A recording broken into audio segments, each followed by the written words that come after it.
Hello guys, ഇന്ന് നിങ്ങളെ മുന്നിലേക്ക് വരുന്നത് ഒരു വെറൈറ്റി പക്കാവടേൻ്റെ റെസിപ്പി ആയിട്ടാണ്. നമ്മൾ കടലപ്പൊടി കൊണ്ടാണല്ലോ സാധാരണ പക്കാവട ചുടുന്നത്. ഇത് ഞാൻ കുറച്ച് ചോറ് എടുത്തിട്ടുണ്ട്, കുറച്ച് അരിപ്പൊടി എടുത്തിട്ടുണ്ട്. അതുകൊണ്ടാണ് ഞാൻ ഇന്ന് ഉണ്ടാക്കുന്നത്. അരിപ്പൊടി ഇതെല്ലാം വെച്ചിട്ടാണ് ഞാൻ ഉണ്ടാക്കുന്നത്. അപ്പോൾ അതിന് വേണ്ടിയിട്ട് ഇതാ സവാള, പച്ചമുളക്, ഇഞ്ചി ഇതെല്ലാം മുറിച്ചിട്ട് വെച്ചിട്ടുണ്ട്. മുളക് പൊടി എടുത്തിട്ടുണ്ട്, കുറച്ച് മഞ്ഞൾപ്പൊടി വേണം, കുറച്ച് കായം വേണം, ആവശ്യത്തിന് ഉപ്പും വേണം. അപ്പോൾ ഈ ചോറൊന്ന് നമുക്ക് അരച്ചെടുത്തിട്ട് വരാം. ഇതെല്ലാം വേണ്ട, കുറച്ച് മാത്രം. കുറച്ച് ചോറ് നമുക്ക് അരച്ചെടുത്തിട്ട് വരാം. ബാക്കി അരിപ്പൊടിയാണ് ഇടുന്നത്. അപ്പം ഞാൻ കുറച്ച് ചോറെടുത്തിട്ട് ജാറിലിട്ടിട്ടുണ്ട്. വെള്ളമൊന്നും ചേർക്കാണ്ട് ഞാൻ അരച്ചെടുത്തിട്ട് വരുന്നുണ്ട്. ഓക്കെ,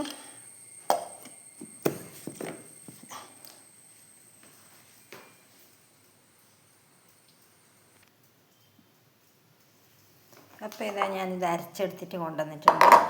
അപ്പോൾ അതിലേക്ക് ഞാൻ കുറച്ച് അരിപ്പൊടി ഇടുന്നുണ്ട്.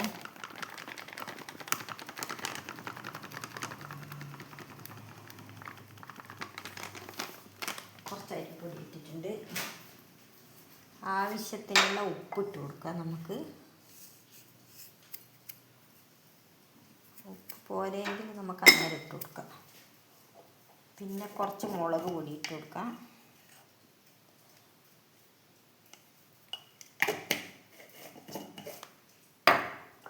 കുറച്ച് മഞ്ഞൾപ്പൊടി,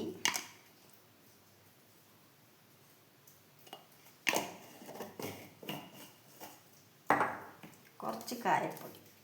ഇതെല്ലാം കൂടിയിട്ടാണ് നമ്മൾ മിക്സാക്കി കൊടുക്കുന്നത്. കായപ്പൊടി ഇട്ട് കൊടുത്ത് ഇനി ഈ സവാളയും ഇതെല്ലാം ഞാൻ ഇതിലിട്ടിട്ട് മൊത്തത്തിൽ കുഴച്ചെടുക്കുന്നതാണ്.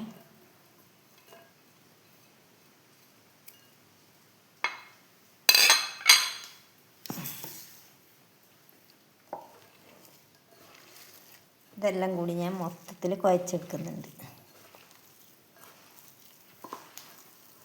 ചോറരച്ചതും അരിപ്പൊടിയും എല്ലാം ചേർത്തിട്ട്. അപ്പോൾ ഈ സവാളയും ഇതെല്ലാം ഉണ്ടല്ലോ ഇതിൻ്റെ അകത്ത്.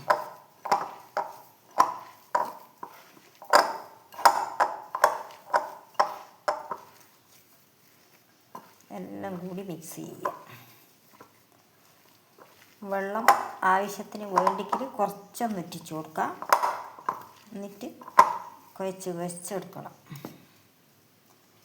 അരി അരച്ച ആ ജാറിൽ കുറച്ച് വെള്ളം ഒഴിച്ചിട്ടാണ് ഞാനിപ്പം എടുത്തിട്ടുള്ളത്. കുറച്ച് കറിവേപ്പിലയും കൂടി വേണ്ടതാണ്. ഞാൻ ചെന്ന് നോക്കിയിട്ടില്ല, അതിൻ്റെ മുകളിലുണ്ടോ എന്ന് പോയിട്ട് എടുത്ത് കൊണ്ടുവരട്ടെ. എന്നിട്ട് അതും കൂടി നമുക്ക് ചേർക്കാം. കുറച്ച് വെള്ളം ചേർക്കണം, എന്നാൽ മാത്രമേ ഇത് കുഴഞ്ഞ് കിട്ടും. ശരിക്കും പക്കവടേൻ്റെ അതേ സ്റ്റൈലിൽ തന്നെയാണ് നമ്മളിത് കുഴച്ചെടുക്കുന്നത്. അത് പക്ഷേ കടലപ്പൊടിയല്ല എന്ന് മാത്രം. ഒരു വെറൈറ്റി ആയിട്ടുള്ള പക്കവടയായിരിക്കും ഇത്. ഉപ്പുണ്ടോ നോക്കട്ടെ ഗൈസ്. ഉപ്പുണ്ട്. അപ്പോൾ ഞാൻ കറിവേപ്പില പോയിട്ട് എടുത്തിട്ട് കൊണ്ടുവന്നിട്ട് കാണിച്ചു. അപ്പോൾ ഗൈസ് കുറച്ച് മാത്രമേ കിട്ടിയിട്ടുള്ളൂ കറിവേപ്പില. അതിൽ തെർത്ത് വരുന്നേ ഉള്ളൂ. ഞാൻ പറഞ്ഞില്ല, ഞാൻ കുഴിച്ചിട്ടുണ്ട്. ഇതാ ഇത്രയേ കിട്ടിയിട്ടുള്ളൂ. അതാണെങ്കിൽ അത് ഒരു മരുന്നിന് പോലെ ചേർക്കാമല്ലോ എന്ന് വിചാരിച്ചു. ഒരു കറിവേപ്പിലേൻ്റെ ടേസ്റ്റും കൂടി ആയി കഴിഞ്ഞാൽ. പിന്നെ മല്ലിച്ചപ്പും വേണ്ടിക്കിടാം. മല്ലിച്ചപ്പ് തീർന്നുപോയി, വാങ്ങണം എന്ന് വിചാരിച്ച് മറന്നുപോയി. അപ്പോൾ അതെല്ലാം കൂടി ഇട്ടിട്ട് ഒന്നും കൂടി നല്ല വൃത്തിയിൽ കുഴച്ചിട്ടെടുക്കാം നമുക്ക്.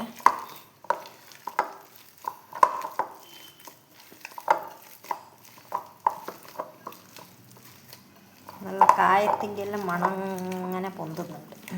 നല്ല അടിപൊളി മണം.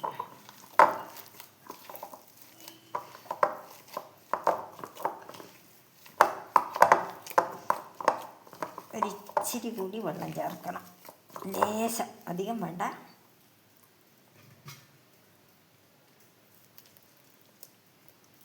ലേശം എരിവെല്ലാം ഉണ്ട് നല്ല. ആവശ്യത്തിനുള്ള എരിവെല്ലാം ഉണ്ട്. ഒരു നുള്ളൂരി ഉപ്പ് ചേർക്കുന്നുണ്ട്. ഉപ്പ് ഇച്ചിരി കുറഞ്ഞ പോലെ എനിക്ക് തോന്നി, അതാണ്. ഇപ്പം ഓക്കെ, ഇപ്പം കറക്റ്റായി. വെള്ളവും എല്ലാം പാകത്തിനായി. അപ്പോൾ നമുക്ക് എണ്ണ വെച്ച് ചൂടായതിൻ്റെ ശേഷം ഓരോ ലേശം നുള്ളിയിട്ടിട്ട് പക്കാവട ചുട്ടെടുക്കാം.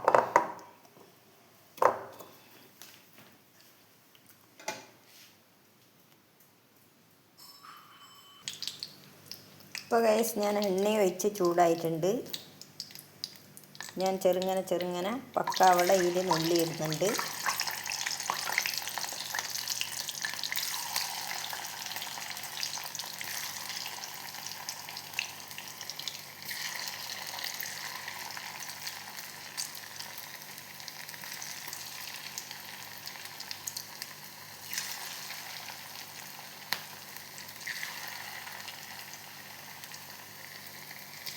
സാധാരണ നമ്മൾ കടലപ്പൊടിയിലെ കൊണ്ടല്ലേ പക്കാവട ചുട്ടിട്ട് കഴിച്ചിട്ടുള്ളത്. ഇതൊരു വെറൈറ്റി ടേസ്റ്റ് ആയിരിക്കും.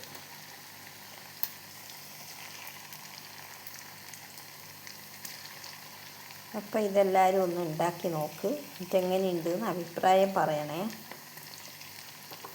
കഴിച്ചിട്ട്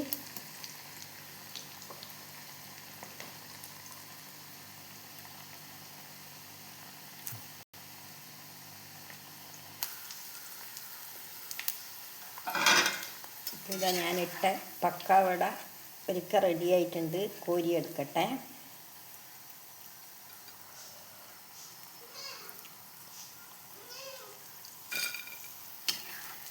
നല്ല ക്രിസ്പി ആയിട്ട് തന്നെ കിട്ടിയിട്ടുണ്ട്.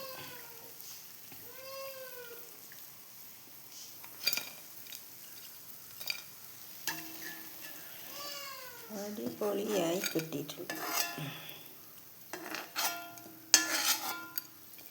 അപ്പോൾ വീണ്ടും ഞാൻ ഇടുന്നുണ്ട്, കുറേശ്ശെ നുള്ളി ഇടുന്നുണ്ട് വീണ്ടും.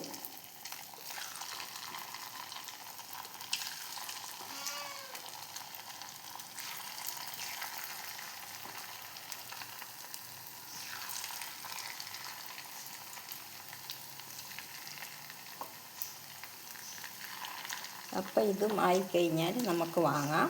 അങ്ങനെ ഞാൻ എല്ലാം ആക്കി കഴിഞ്ഞിട്ട് ലാസ്റ്റ് കാണിക്കാം നിങ്ങളെ. എല്ലാം ആയിക്കഴിഞ്ഞതിൻ്റെ ശേഷം നമുക്ക് കാണാം. അപ്പോൾ ഇതാ ഗൈസ്, എൻ്റെ പക്കാവട ഇതാ ഉണ്ടാക്കി കഴിഞ്ഞു. ഗ്യാസ് ഓഫാക്കി. അപ്പോൾ നമുക്ക് കോരിയെടുക്കാം.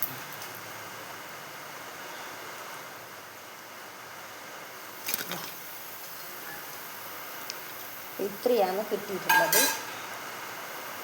കുറച്ച് ചോറും കുറച്ച് അരിപ്പൊടിയും കൊണ്ട് ഉണ്ടാക്കിയ പക്കാവടയാണിത്.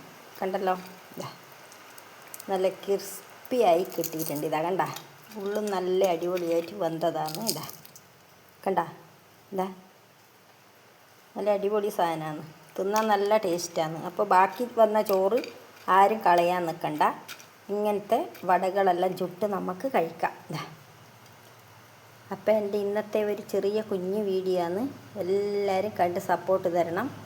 വീണ്ടും ഞാൻ അടുത്തൊരു വീഡിയോയുമായിട്ട് വരാം. എല്ലാവരും കണ്ട് സപ്പോർട്ട് ചെയ്യാൻ മറക്കല്ലേ ഗൈസ്. കേട്ടല്ലോ. അപ്പോൾ ബൈ.